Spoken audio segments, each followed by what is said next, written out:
Commander Veltar stretched his long blue fingers and yawned as he watched the screens in front of him. Another boring day at Kepler Station. The same cargo ships coming and going. The same patrol routes. The same peaceful emptiness of space that had been normal for 300 years. "Sir, we have something strange on sensors," called out Lieutenant Zara from her station. Her voice had an edge that made Veltar sit up straight. "Define strange," Veltar said, walking over to look at her screen. What he saw made his blood run cold. The energy readings were impossible. Something massive was about to appear in their space, but there were no hyperspace signals. No warning beacons, no communication from the jump gates. The energy signature was unlike anything in their databases. "All stations, prepare for unknown contact," Veltar ordered. His crew moved quickly, but he could see the confusion in their eyes. In 3 centuries of peace, first contact protocols were something they only practiced in simulations. Space twisted. Reality seemed to bend and tear like fabric, and then something emerged that made every alarm on the bridge scream at once. The ship was enormous, easily twice the size of their largest battlecruiser, but it looked like it had been built by someone who had never heard of elegant design. Where Imperial ships were smooth and curved, this vessel was all sharp angles and brutal lines. Where Imperial hulls gleamed with polished metal, this ship's armor was scarred and blackened. It looked like it had been through hell and kept fighting. "Gods above," whispered Lieutenant Zara. "Look at those weapon ports." Veltar was looking. The ship bristled with guns, not the precise energy weapons of the Empire, but crude, heavy cannons that looked like they could punch through a moon. This was a ship built for war, real war, not the ceremonial conflicts the Empire remembered from history books. "Sir, they're hailing us," reported Communications Officer Thek. On screen, the image that appeared made Veltar step back. The being on the screen looked almost like a Zephyrian, but wrong. The features were too sharp, the eyes too intense. The creature's skin was pale instead of blue, and there was something in its posture that spoke of constant readiness for violence. "This is Captain Sarah Chen of the Earth vessel Indomitable," the creature said. Its voice was clear, speaking perfect galactic standard. "We request safe passage and sanctuary. We come in peace." Veltar found his voice. "This is Commander Veltar of the Imperial Navy. You have entered Zephyrian space without authorization. Identify your species and your intentions." "We are humans, from Earth," Captain Chen replied. "We are refugees seeking shelter from an enemy that destroyed our home galaxy. We mean no harm to your people, but we need help." "Your home galaxy?" Veltar repeated. Traveling between galaxies was theoretical at best. Even the Empire's most advanced ships couldn't make such a journey. "Yes, Commander. We've traveled very far and through very dark places to get here. Our ship carries 50,000 survivors. We've been running for 6 months." Veltar studied the human's face on his screen. There was something haunted there, something that spoke of losses too terrible to imagine. But there was also steel, a hardness that made him nervous. "Captain Chen, I'm required to escort you to Kepler Station for processing. Will you comply with our regulations?" "Of course, Commander. We'll follow your lead." As the massive human ship moved toward the station, Veltar noticed something that made his scales prickle. The Indomitable moved like a predator, smooth and controlled despite its size. Every turn was precise, every adjustment perfect. This crew knew their ship like an extension of their own bodies. "Sir," Lieutenant Zara called out quietly. "I'm reading some strange energy signatures from their hull." "What kind of signatures?" "I think those scars aren't just damage, sir. They look like weapon impacts, but from weapons I don't recognize. And some of the metal has been melted and rehardened multiple times." Veltar nodded grimly. This ship had seen real combat, the kind that existed only in the Empire's darkest historical records. As they approached Kepler Station, Captain Chen opened communications again. "Commander, I need to warn you about something. The enemy that destroyed our galaxy, they follow hyperspace trails. They can track any ship that uses conventional faster-than-light travel." "Are you saying they might follow you here?" Veltar asked. It's possible. We use different technology to get here, technology they don't understand, but we can't be certain we weren't detected. Veltar felt a chill run down his spine. What kind of enemy are we talking about, Captain? Chen's expression darkened. They call themselves the Devourers. They're a hive mind that spreads from galaxy to galaxy, consuming everything. They don't negotiate, they don't trade, they don't show mercy. They just eat worlds and move on. How did they destroy your galaxy? Surely your military forces fought back. We fought for 50 years, Commander. Humanity, the Altarians, the Silicon Collective, every species in the galaxy united against them. We had technology you couldn't imagine, weapons that could crack, planets, shields that could stop stars. It didn't matter. They just kept coming. Veltar stared at the human captain. And you survived? Some of us. Ships like mine, we specialized in fighting retreats, hit-and-run tactics. When Earth fell, we gathered what survivors we could and ran. The Indomitable was designed for exactly this kind of mission. As they docked at Kepler Station, Veltar watched crowds of station personnel gathering to see the newcomers. The humans who emerged from their ship looked like Chen, but each one carried themselves like a soldier. Even the civilians, even the children had that same hard edge. Commander, Chen said as she prepared to leave her ship, I know this is difficult to believe. Your people have known peace for a long time. But please take our warning seriously. If the Devourers find this galaxy, what happened to us will happen to you. Veltar nodded, but privately he doubted the human's story. The Empire had faced threats before and overcome them. They had the most advanced technology in known space, the finest diplomatic corps, and a military tradition stretching back thousands of years. As he watched the humans file out of their ship, he noticed something else. They moved in formation without thinking about it. They scanned their surroundings constantly, and their hands never strayed far from weapons that looked crude but deadly effective. Sir, Lieutenant Zara said quietly beside him. What do you think? Are they telling the truth?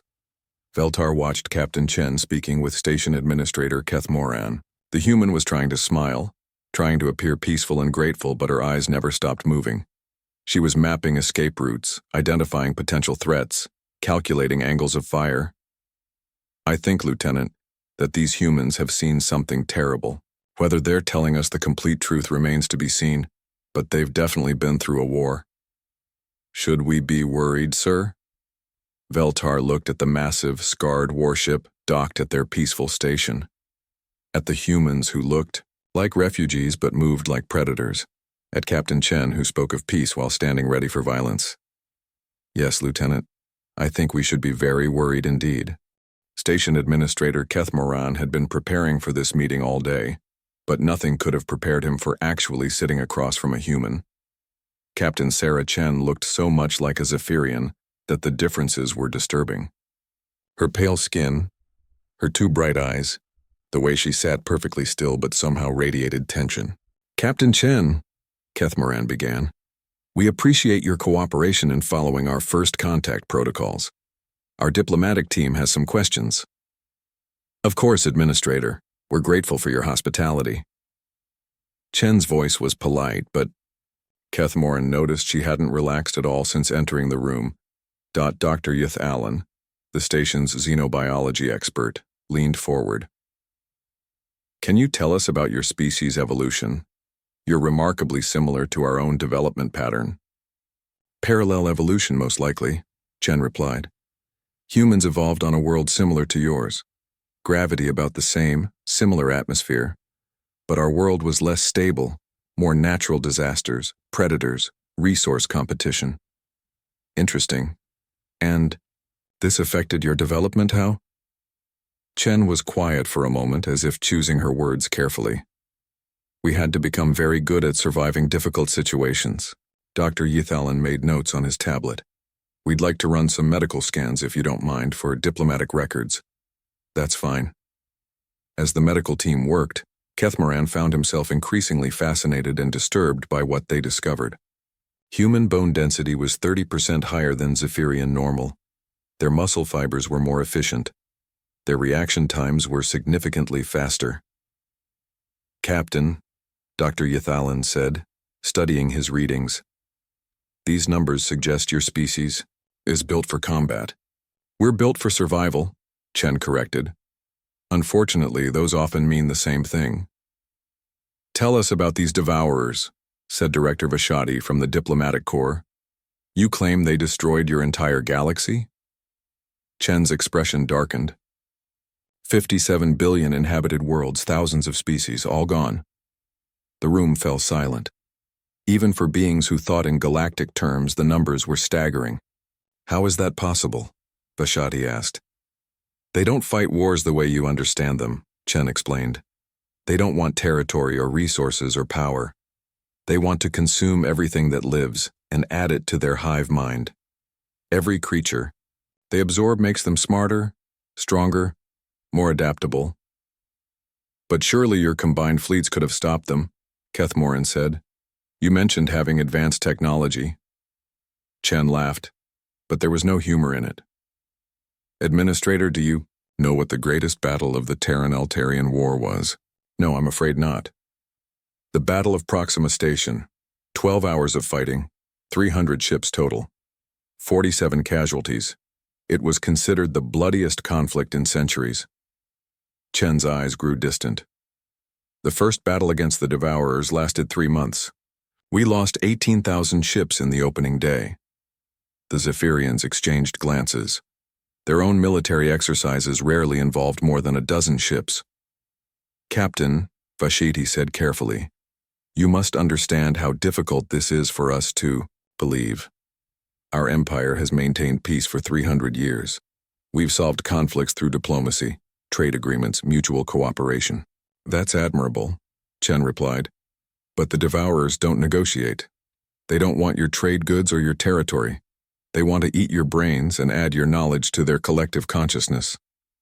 Dr. Yithalan looked up from his tablet. Captain, these scans are remarkable. Your crew shows signs of prolonged stress adaptation, enhanced adrenal responses, modified sleep patterns, increased aggression markers. It's like your entire species has been living in a war zone. For the last 50 years we have been. But how do you function in normal society? The doctor asked. These biological markers suggest constant readiness for violence. Chen was quiet for a long moment. Doctor, let me ask you something. When you walk through the station, what do you think about? Think about? Nothing in particular. Perhaps what I'll have for dinner or whether I finished my reports. When I walk through your station, I automatically count exit routes. I note which people might be threats and which might be allies. I calculate how long it would take to reach my ship if alarms started sounding. I can't turn it off. The room was silent again. Your crew, Kethmoran said finally. They're all like this? The survivors are. You don't live through what we've lived through by being relaxed and trusting. Director Vashati cleared his throat. Captain, assuming your story is true, what exactly are you asking of us? Sanctuary for our people, help setting up a new home somewhere safe, and please, please take our warning seriously. If the Devourers find this galaxy, you need to be ready. Ready how? Chen looked around the room at their comfortable faces, their soft bodies, their complete lack of understanding. Have you ever seen real combat, Director? I've studied historical conflicts, of course. I don't mean reading about it, I mean, have you ever had to kill someone to protect the people you care about? Vashati's blue skin paled slightly. No, of course not. Such things are handled by proper authorities. Director, every person on my ship has killed someone. The children, the elderly, the civilians, everyone. Because when the Devourers come, there are no proper authorities. There's just you and the thing trying to eat your brain. Captain, Kethmoran interrupted. Surely you're exaggerating. Chen reached into her jacket and pulled out a small device. The Zephyrians tensed, but she placed it gently on the table. This is a memory recorder from our battle at the Vega system. Would you like to see what the Devourers actually look like? Is it disturbing? Dr. Yathalan asked. Very. Kethmoran hesitated, then nodded. Show us. Chen activated the device. A holographic display filled the room with images that made several of the Zephyrians gasp and step back. The Devourers weren't ships in any recognizable sense. They were living things, massive bioorganic creatures that moved through space like ocean predators. Their hulls pulsed with alien life, covered in what looked like teeth and claws and worse things. When they opened their mouths, the Zephyrians could see rows of smaller creatures inside, creatures that had once been other species. "This is a small scout force," Chen explained, as the recording showed hundreds of the bioships swarming a human colony. "A real attack involves millions of them." The recording showed human ships fighting desperately, their weapons seeming pitifully small against the organic nightmares they faced. For every devourer destroyed, 3 more appeared.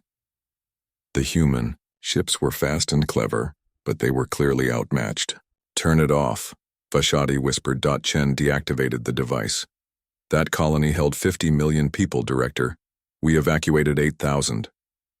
The room was quiet, except for the sound of Dr. Yithalan being sick in a corner. "Captain," Keth Moran said finally, "even if we believe you, what can we do?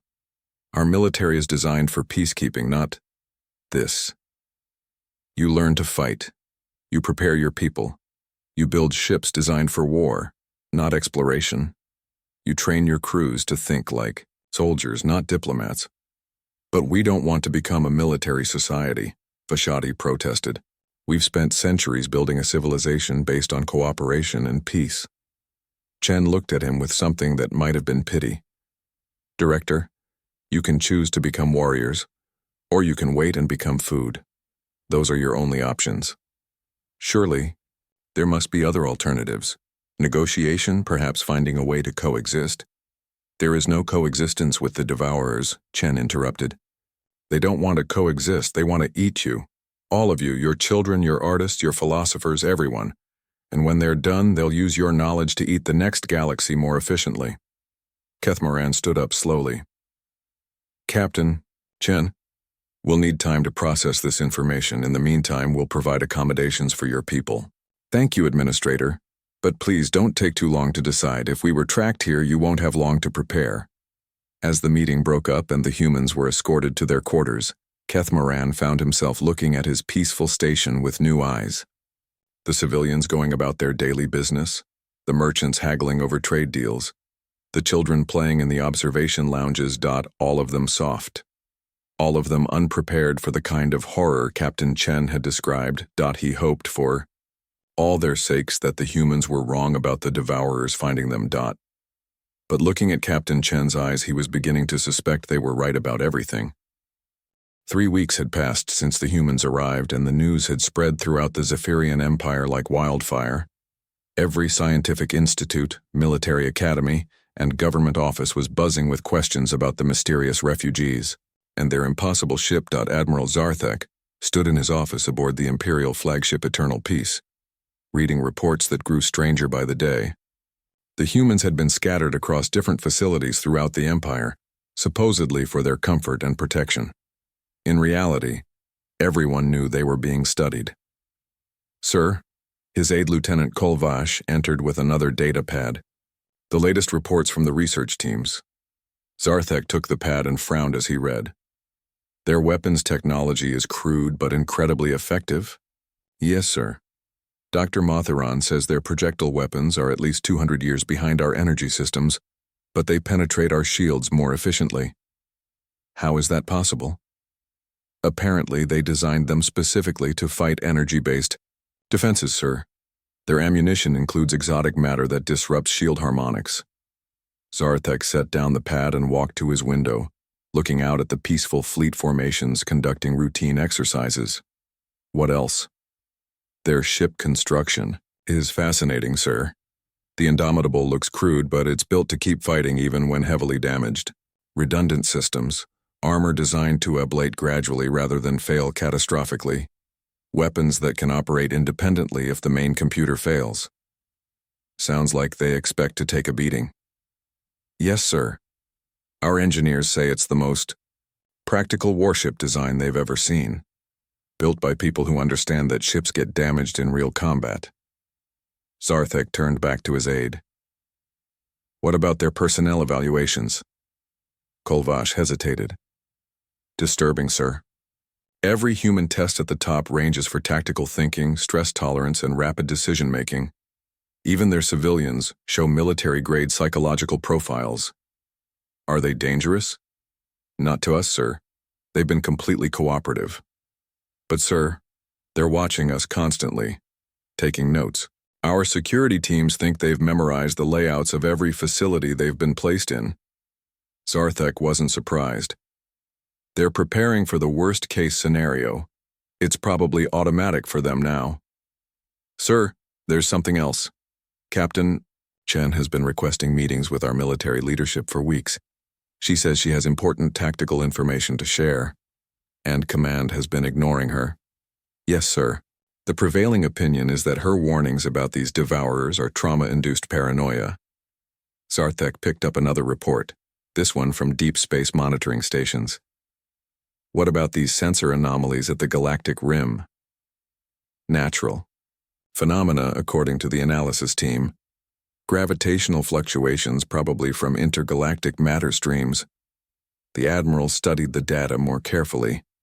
The distortions were subtle but growing stronger, and they seemed to be moving in patterns that looked almost organized. Lieutenant, arrange a meeting with Captain Chen. I want to hear what she has to say. Sir, command specifically ordered that all human contact go through diplomatic channels. Then don't tell command. 2 days later, Zarthek met Chen in a secure conference room on Kepler Station. The human captain looked tired but alert, her sharp eyes taking in every detail of the room before focusing on him. Admiral, thank you for agreeing to see me.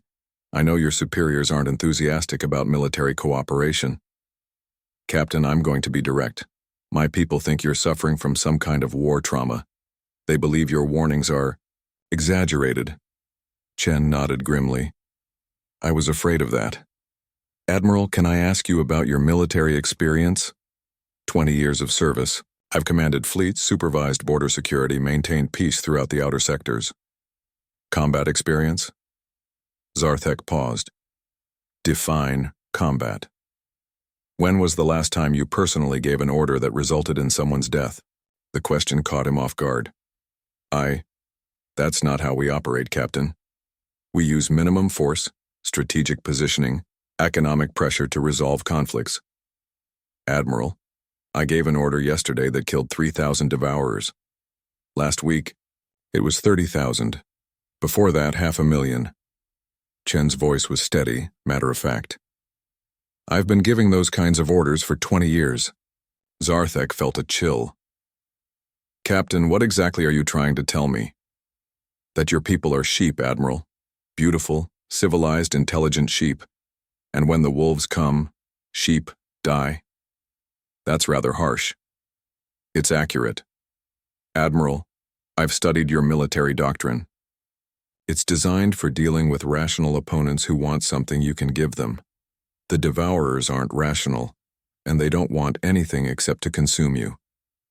Chen activated a holographic display that showed tactical formations. Your standard fleet deployment. Ships spread out for maximum sensor coverage, communication networks to coordinate diplomatic responses, escape routes planned for strategic withdrawal. Standard Imperial doctrine, yes. Against the devourers, every one of those ships would be dead in minutes. They don't use traditional tactics. They swarm. They sacrifice hundreds of units to destroy one of yours, because they have millions, more where those came from. The display changed to show Chen's own tactical formations. Ships clustered together in defensive spheres, weapons overlapping for mutual support, no retreat routes planned. This is how you fight an enemy that wants to eat you, Admiral. You assume you're going to die and you try to take as many of them with you as possible. Zarthek studied the formations. They were brutal, efficient, and completely unlike anything in Imperial military theory. Captain, even if I believed your warnings, how could we prepare? Our entire society is built around avoiding exactly this kind of conflict. You learn, Admiral, fast. You take your best officers and you teach them that everything they know about warfare is wrong. You rebuild your ships to take damage instead of avoiding it. You train your crews to keep fighting, even when they know they're going to lose. And you think we have time for that? Chen was quiet for a moment, then activated another display showing deep space sensor readings. Admiral, these gravitational anomalies your people are detecting? I've seen them before. Zarthek leaned forward. What are they? Devourer Scout, swarms. They send advanced units ahead of their main force to map galactic defenses and identify high-value targets. But our analysts said, Your analysts have never seen a galaxy-scale invasion, Admiral. I have. Those distortions will get stronger over the next few months. Then they'll disappear for a while as the scouts report back to the main swarm. Then, if you're very unlucky, the real invasion begins. How long do we have? If I'm right? 6 months, maybe 8. If the main swarm is still in dark space between galaxies, you might have a year. Zarthek felt the weight of command settling on his shoulders like never before. Captain, if I were to believe you, hypothetically, what would you recommend?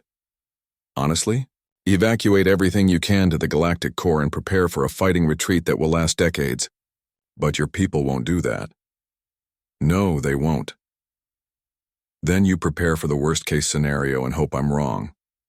Start building real warships, Admiral. Ships designed to kill things, not explore or transport or negotiate. Train crews to think like predators instead of diplomats.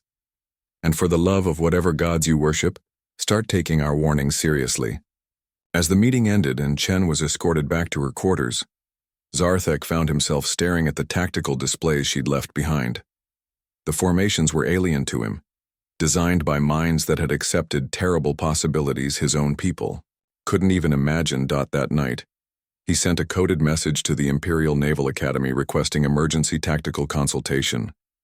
He didn't mention the humans or their warnings. He simply said that recent intelligence suggested the Empire might face an unconventional threat, requiring new strategic approaches. It was a small step, but it was a beginning. 3 weeks later, the gravitational distortions at the galactic rim suddenly intensified, then vanished completely. The deep space monitoring stations reported normal readings for the first time in months. Admiral Zarthek looked at the reports and felt his blood turn to ice. The scouts had finished their work. Now, they were reporting back to something much, much larger. The first attack came without warning. Admiral Zarthek was reviewing training reports when alarms began screaming throughout the Imperial flagship. Lieutenant Kolvash burst into his office, face pale with terror. Sir, we're receiving emergency transmissions from the Outer Rim defense grid. Multiple contacts, massive energy signatures appearing throughout the Kepler sector. Zarthek was already moving toward the bridge. How many contacts? Thousands, sir. The numbers keep climbing. And, sir, they don't match any known ship configurations. When Zarthek reached the bridge, the main screen showed a tactical display that made his blood freeze. Red dots representing hostile contacts were spreading across multiple star systems like a disease. Each dot represented something larger than an Imperial dreadnought.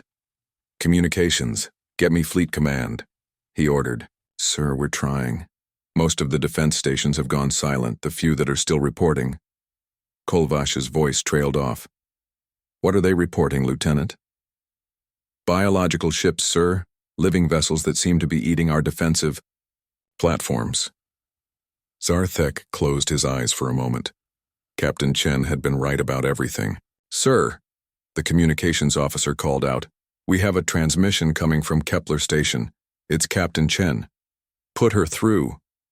Chen's face appeared on the screen. Behind her, Zarthek could see the Indomitable's bridge, a harsh contrast to the elegant Imperial command centers. Human crew members moved with practiced efficiency, their faces grim but not panicked. Admiral, I assume you're seeing what we're seeing. Captain, are these your devourers? Yes, sir. This is a medium-scale assault force. Maybe 50,000 bioships. They're testing your defenses and feeding patterns. Zarthek felt sick. Feeding patterns? Admiral, you need to release my crew immediately. The Indomitable is the only ship in this sector designed to fight these things. Captain, surely the combined Imperial fleet can— Admiral! Chen's voice cut through his denial like a blade. Look at your tactical display. How many Imperial ships have you lost in the last 10 minutes? Zarthek looked at the numbers and felt his heart sink. 47 ships destroyed, with more disappearing every minute. The Imperial fleet was designed for precision strikes and defensive positioning, against an enemy that swarmed like insects and treated their own casualties as irrelevant. Traditional tactics were useless. All right, Captain. I'm ordering your immediate release. What do you need? My crew, my ship, and permission to coordinate the defense. Sir, I need to be brutally honest with you. We can't win this fight. The best we can do is hurt them badly enough that they withdraw to regroup. Understood. You have full tactical authority. 20 minutes later, the Indomitable undocked from Kepler Station and moved toward the battle zone.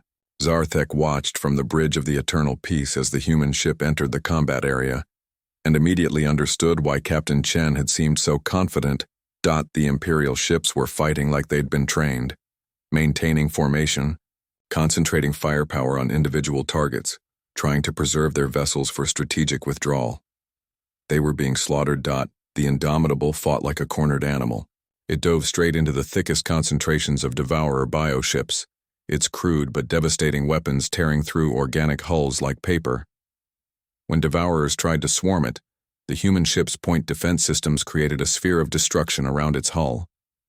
Admiral, Chen's voice came through the comm. I'm uploading tactical data to your fleet commanders. Tell them to ignore everything they learned in the academy. The data package contained fighting instructions that went against 3 centuries of Imperial military doctrine. Ships were ordered to cluster together for mutual support instead of spreading out.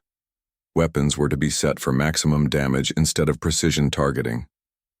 Most shocking of all, crews were instructed to ram enemy vessels if their own ships became too damaged to fight effectively. Captain, these tactics will result in massive casualties, Zarthek protested. Admiral, you're already taking massive casualties. At least this way they'll count for something. Zarthek gave the orders, and slowly the tide of battle began to shift. Imperial ships formed defensive clusters around the Indomitable, their overlapping fire creating kill zones that the Devourers couldn't easily penetrate. The human ship served as both shield and sword, drawing enemy attacks while showing the Imperial crews how to fight an enemy that refused to follow civilized rules of warfare. But even with human guidance, the battle was going badly. For every Devourer destroyed, 2 more appeared. The bioships seemed to learn from each encounter, adapting their tactics in real time as they consumed the knowledge of fallen crews. Admiral, Chen called out, we need to withdraw. They're bringing up heavy feeding ships. On the display, Zarthek watched massive Devourer vessels approaching the battle zone. These were different from the fighters they'd been facing, bloated organic monstrosities that pulsed with alien life. What do those do, Captain? They consume everything organic in a star system and process it into new bioships. If they establish a beachhead here, they'll turn your entire population into more Devourers. The withdrawal was a nightmare. Imperial ships that had never been designed for fighting retreats struggled to maintain formation while under constant attack. The Indomitable served as rear guard, its weapons creating corridors of safety for the fleeing fleet. When they finally reached the edge of the system, Zarthek looked at his casualty reports and felt physically ill. 80% of the Imperial fleet had been destroyed. Entire worlds in the outer rim were going silent, their populations consumed by the advancing swarm. Captain Chen, report to the bridge, he ordered. When Chen arrived, she looked exhausted but not defeated. There was something in her eyes that reminded Zarthek of iron being forged in fire. Admiral, I know this is hard to accept, but that was actually a successful engagement. Successful? We lost almost our entire fleet. Sir, you hurt them. They came here expecting easy feeding, and instead they found prey that fought back. They'll have to adapt their tactics, bring in more specialized bioforms, commit additional resources. And that helps us how? It buys you time, Admiral. Time to prepare. Time to evacuate civilian populations. Time to build ships that can actually fight these things. Zarthek looked at the tactical display showing the advancing Devourer swarm. Captain, be honest with me. Can we actually win this? Chen was quiet for a long moment. Admiral, in my experience, winning isn't the same as surviving. We can't destroy them all. There are too many, and they adapt too quickly. But we can make them pay such a high price that they decide this galaxy isn't worth the cost.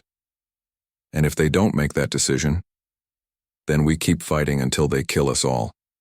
But we make sure that when they move on to the next galaxy, they're weaker than when they arrived.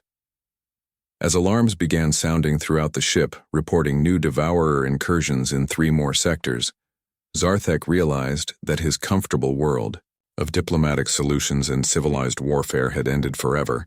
The age of survival had begun. Captain Chen, I'm placing you in command of all remaining Imperial forces. What are your orders? First, we evacuate every civilian we can to the core worlds. Then we build a line of defense that will cost them so dearly they'll remember this galaxy for the rest of eternity. Chen turned to look at the advancing enemy markers on the tactical display. Admiral, your people are about to learn what humans learned 50 years ago. Sometimes the only victory possible is making sure the enemy bleeds as much as you do. 6 months later, the galaxy was dying. Admiral Zarthek stood in the war room aboard the rebuilt command station orbiting Zephyr Prime, watching tactical displays that showed a nightmare made real. Half the galaxy glowed red with Devourer infestation markers. Billions of worlds had gone dark. Entire species had been consumed. But they were still fighting. Admiral, Captain Chen entered the war room, her uniform bearing new scars from the latest engagement. The defense grid at Altair held for 16 hours before falling. We evacuated 2 billion civilians before they broke through. Zarthek nodded grimly. 2 billion saved out of 12 billion total. A few months ago, he would have called it a disaster. Now it counted as a victory. What's our status on the core defense fleet?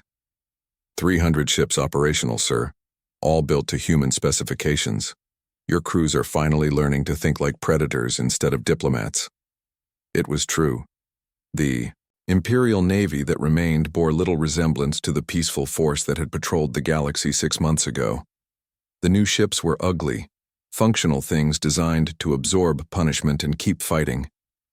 Their crews had learned the hardest lesson of all, that sometimes survival meant becoming something you never wanted to be. Captain, Lieutenant Kolvash approached with a data pad. The latest intelligence reports. Chen took the pad and frowned as she read. The hive mind is adapting faster than we anticipated. They're developing new bioforms specifically designed to counter our tactics. Is that bad? Zarthek asked. It's progress, sir. It means they're taking us seriously enough to commit resources to the problem. Every adaptation they make for fighting us is something they can't use against the next galaxy. Zarthek had learned to think in these grim terms.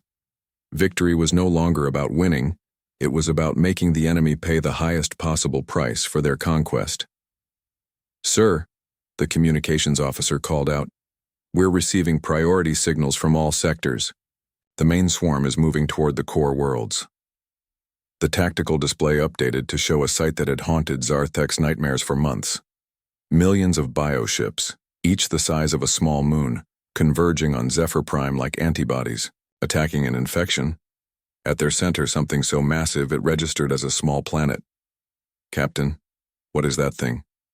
Chen's face went pale. That's a prime feeder, Admiral. I've only seen one before during the final battle for Earth.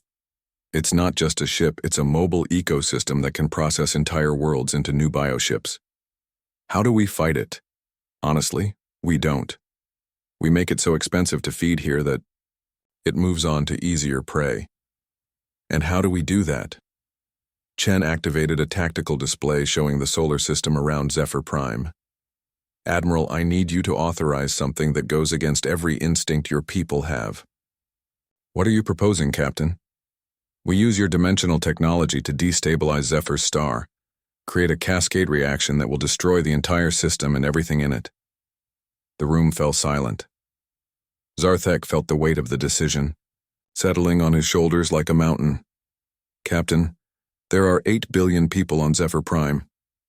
Yes, sir, and if we don't do this, those 8 billion will become part of the Devourer hive mind, along with every other living thing in this galaxy. There has to be another way. Admiral, I've been fighting these things for 20 years. I've seen species try every possible alternative. Negotiation doesn't work. They don't negotiate. Surrender doesn't work. They consume you anyway. Running doesn't work. They follow. The only thing that works is making them pay such a high price that they decide you're not worth the effort. Zarthek looked around the room at his officers. These people had trusted him to protect their civilization, and now he was contemplating destroying its heart to save what remained. How long do we have to evacuate? The Indomitable can carry 50,000, sir. The rest of the fleet maybe. Another 200,000.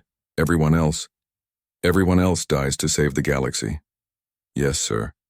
Zarthek closed his eyes and thought about the peaceful empire he had once served, the diplomatic solutions he had once believed in, the civilized warfare that had seemed sufficient for any threat. All of it seemed like a child's dream now. Captain Chen, you have my authorization. The next 18 hours were chaos. Every available ship converged on Zephyr Prime to evacuate as many civilians as possible. The selection process was brutal. Priority went to children, essential personnel, and genetic diversity preservation. Families were torn apart.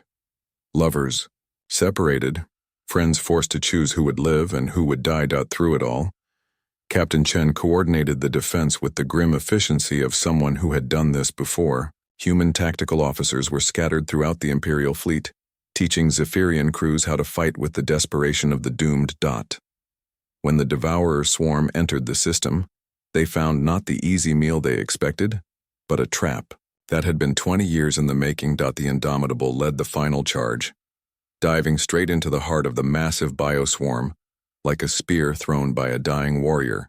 Imperial ships followed, their crews singing ancient battle songs as they rammed their vessels into enemy formations. Admiral, Chen called from the Indomitable's bridge, initiating stellar cascade in 60 seconds. Captain, it's been an honor serving with you. Admiral, tell me something. If you survive this, what will you tell people about what happened here? Zarthek thought about it as he watched his home world growing larger on the screen, preparing to die with his people. I'll tell them that we learned what it means to be human. Sir, we learned that sometimes the only victory is making sure your enemy remembers you. The star went critical in a cascade of dimensional energy that tore reality apart. The explosion consumed everything: the Devourer swarm, the defending fleet, the prime feeder, and 8 billion Imperial citizens who had chosen to die as free beings rather than live as consumed knowledge. But the plan worked. The destruction of such a massive feeding operation sent shockwaves through the Devourer hive mind. The loss of the prime feeder, irreplaceable after millions of years of evolution, forced them to reassess their invasion strategy. 3 months later, long-range sensors detected the main swarm withdrawing to the galactic rim. They had not been defeated. That was impossible. But they had been made to understand that this galaxy would cost them more than they were willing to pay. Admiral Zarthek, commanding the survivors from a hidden base in the galactic core, received reports that the Devourer fleet was entering dark space between galaxies. They were moving toward a different target, a galaxy that might prove easier prey. He thought about Captain Chen, who had died with the Indomitable to save people she had known for less than a year. About the human refugees who had sacrificed themselves to teach an empire how to fight for its survival. About the price of peace and the cost of freedom. That night, he began recording his memoirs. Future generations needed to understand what had happened here, what it had cost, and why it had been necessary. The humans, he dictated, taught us that survival is not about avoiding conflict. It's about being willing to pay any price to remain who you are. They didn't save us by being stronger or smarter or more advanced. They saved us by showing us that some things are worth dying for. He paused, looking out at the stars that now seemed different somehow. Harder, more dangerous, but also more precious. The Devourers will return someday to this galaxy or another. When they do, I hope they remember the price we made them pay. I hope they remember that we were not easy prey. I hope they remember that we learned to be human. In the depths of space, the surviving Imperial fleets continued their patrol routes, now led by officers trained in the harsh schools of human warfare. They watched the void between galaxies and prepared for the long wait. The galaxy had learned to survive. And survival, as the humans had taught them, was the first step toward something greater.